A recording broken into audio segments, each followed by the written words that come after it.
Hello everybody, welcome back to the Miracle Perspective, and this is the TMP Q&A Wednesday where you ask and I get stressed for today. This is the reason why. Today's question is from this lady on Facebook. She's like, hello, I need advice. Could you help me please? Okay, I'm in a relationship with this guy. We met at school when I was doing my first year in 2018. Not forgetting that he is a man of God. I love him a lot. There's this church I go to when I'm at school. The pastor prophesied our relationship, saying I'm in the right place. I just have to deal with my trust issues, which I'm failing to do even now. Okay, the second time, February this year, we went together to the church. The pastor prophesied the same thing, that we were meant to be together. Then around March, I found that I'm pregnant. At home, they told me to abort because my father will disown me. And I still need to pay my last year's fees on the other hand. He didn't want me to abort. And in his home, there was no one working. They depend only on his mom's grant. I was scared. It was my first being pregnant. I didn't know what to do. I ended up aborting, and to be honest, I never wanted to do it. I was under a lot of pressure. My boyfriend didn't like what I did at all. I apologized, then he forgave me, but he was hurt. So he decided to tell his mom, because I don't tell his friends anything that's too personal. So now his mom told everyone in his family what I did. They are all angry at him, saying that he condoned this thing. They told that he must leave me. He told them he will not leave me, and now he is trying to convince them to forgive me too. What worries me is that we no longer talk, and when I ask him, he said I have to give him time to deal with this issue without talking to me, because I'm always asking him what will happen if his family won't let this go. He says he hates negative thoughts that I have towards this situation. And when he doesn't talk to me, I always think he's cheating. He says that the pressure he doesn't want from me. But he didn't even tell me that he loves me. But he doesn't even tell me that he loves me. Even if I tell him that I love him, he doesn't reply. Then help me, TMP. This is why you ask and I get stressed, because this is a very sensitive issue, a very tough issue indeed. So I got people to help me out. Before I got people to help me out, I had a back and forth conversation with this lady on Facebook. And we spoke about this, and she allowed me to come and do this video. After we have spoken, we spoke about this on the 23rd of June. So I also suggested that she talks to my sister, the Fix, to talk to her about her emotional issues and about her spiritual issues. She will get help from the Fix. So this is to let you know that certain issues I also cannot deal with. So I recommend certain people that I know will help you. So I did recommend that she speaks to the Fix about this issue, and she is talking to the Fix right now. So we're talking about this issue so we can deal with the psychology behind the whole situation, just so we are clear. And just a very important disclaimer. None of all the views that are shared on this channel constitute professional advice. So do not take this as professional advice. It's just people sharing their perspectives. One person came on the status and gave us their view, and this person said, this whole thing of prophesying things that are not based on the word of God for me is a big problem, because now look what is happening. What then? What now? Because now this lady is now pursuing this guy based on what some prophet said in the church. And I really think that's the reason why she's so attached, is because she really believes it's the will of God. So she will go through heaven and hell, to maintain it.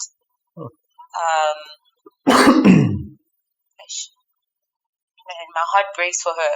My heart breaks for the situation. My heart breaks for the guy. My heart breaks for everybody.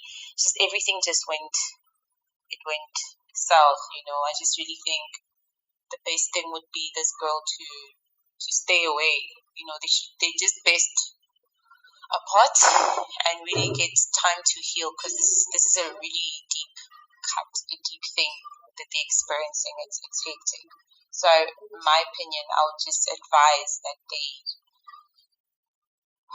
they stay apart and heal from the situation. And yeah, they should just take time off, because abortion is not really an easy thing. It's really going to be something that's going to, bother her for a long time until she intentionally wants to, heal from it, even from his side.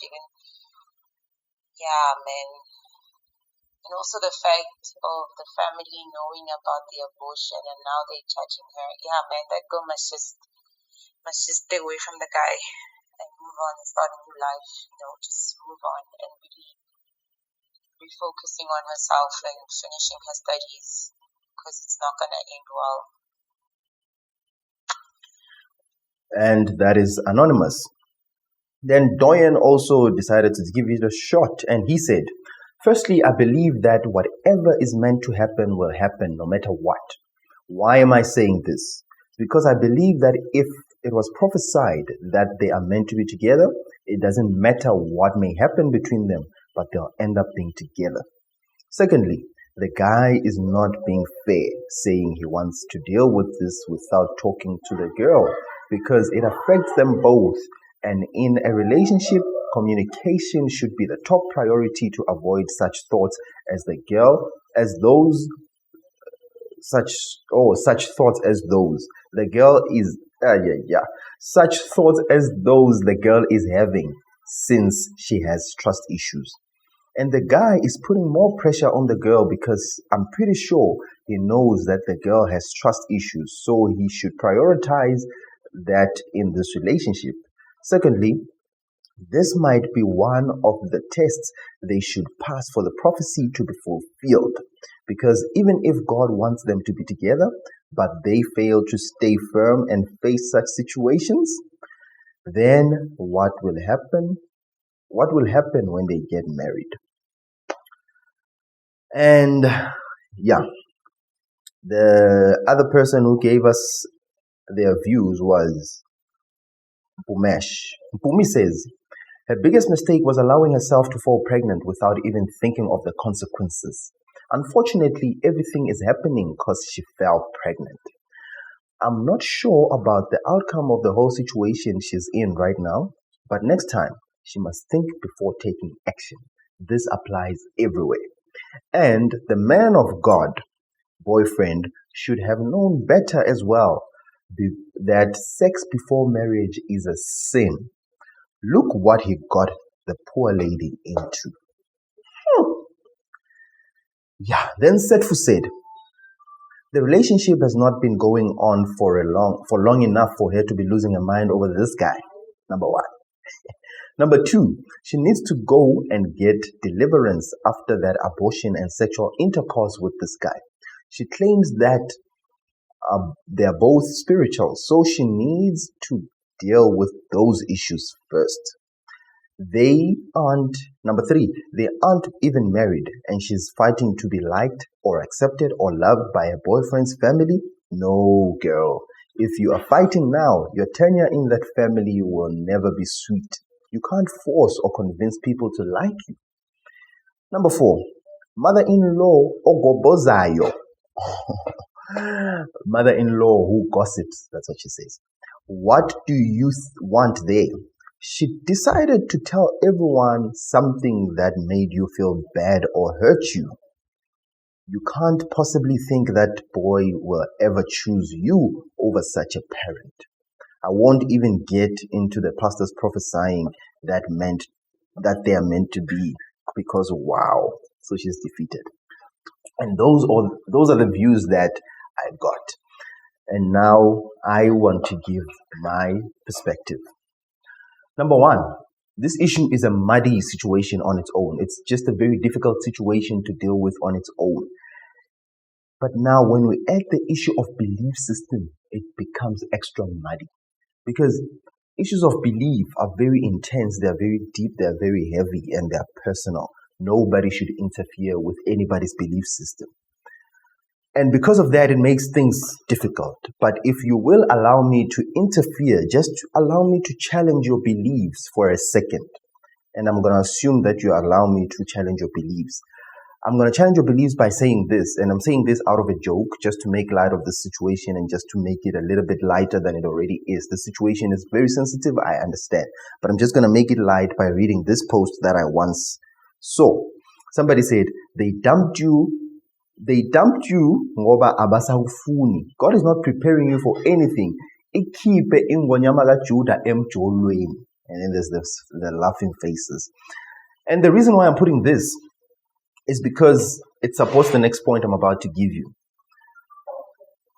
God is not in the business of choosing for you a potential partner, unfortunately. And that is my belief.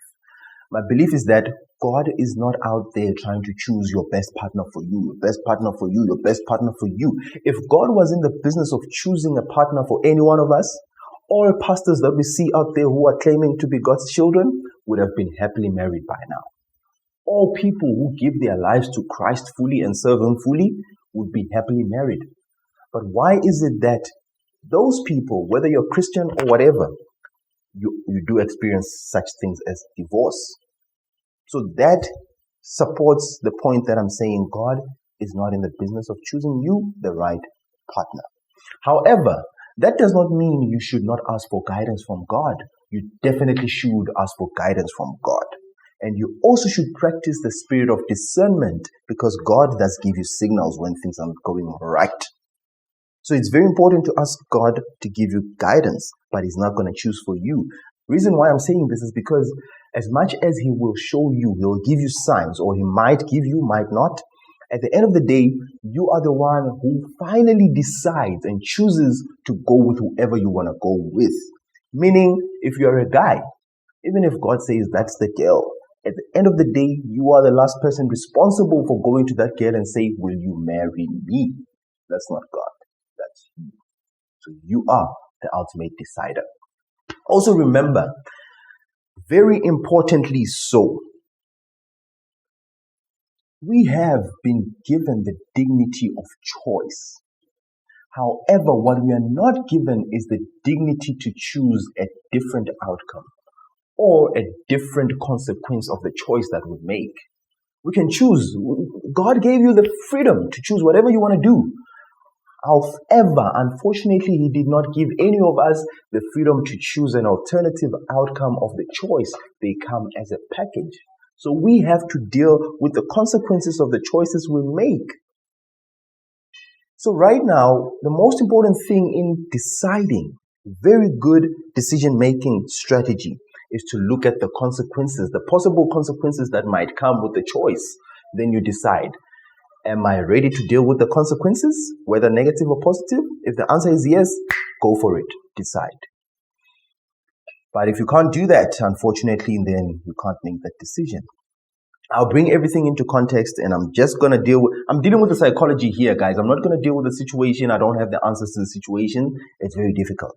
But I'm dealing with the psychology behind the situation. I only have 2 points, 2 views that are very important and very fundamental to give. I'm going to offer to you right now. The first one being, whatever God permits is His will, for reasons best known to Him. Whatever God allows to happen, that is His will. We cannot interfere with that. Sometimes we might not understand why certain things are happening the way they're happening. Only God does, and that is His will. What am I saying? I'm bringing back this issue into this scenario because we all know, I'm talking to you as a believer because you gave us the issue of belief right now, and you spoke about the guy being a person who is a man of God. So what happened here is that we all know that biblically it is wrong to abort. Abortion is not permitted in the eyes of God. It's wrong. It's not something that God condones. But whatever God permits is His will. If He had decided, if He had wanted, that baby would still be alive today. It happens. There are many babies that have defied the laws of abortion. They tried to abort and they just didn't work. The baby came. That was what God had decided to do. So, yes, lady, you are the one who did the abortion and it's hard on you. I understand. But for the mere fact that it happened, your actions were successful. That was what God has permitted. He allowed for it to happen. So as much as you are wrong in doing the abortion, He still allowed for it to happen for reasons known to Him. So do not beat yourself up so much so that you cannot move on. God designed for the situation to happen the way it happened. But it does not take away the issue that whatever you do comes with its associated consequence. You cannot run away from that. Number 2 that I'm going to offer with you, what I'm going to offer to you is that forgive yourself. Forgive yourself. It's very important for you to forgive yourself. Allow yourself to heal. It's not going to be easy, but allow yourself to heal, knowing that whatever happened, God permitted. As much as wrong as it is, and by the way, I am saying that it's wrong. Abortion is wrong by all means necessary. It's wrong. I don't condone it. But God allowed it to happen. You need to forgive yourself and move on. Point number 2, which is very important, very, very important, is the question of sex before marriage. Why is it said that it's wrong? I think that's the most important thing that we should deal with here. Why is sex before marriage a sin? Why are people saying that? It's not way in the scriptures. You'll never find a scripture that says sex before marriage is a sin. It's not there. But acts of sex outside of marriage are classified as a sin. And why is that the case? Here's the thing we must always understand before we get into such actions, is that this sin is the only sin that is said in the Bible to be against your own body, not against God. The only sin of sex, you are making it against your own body. And what does that mean? The reason why it's not permitted for people to have sex outside of marriage is so that you do not regret your memories.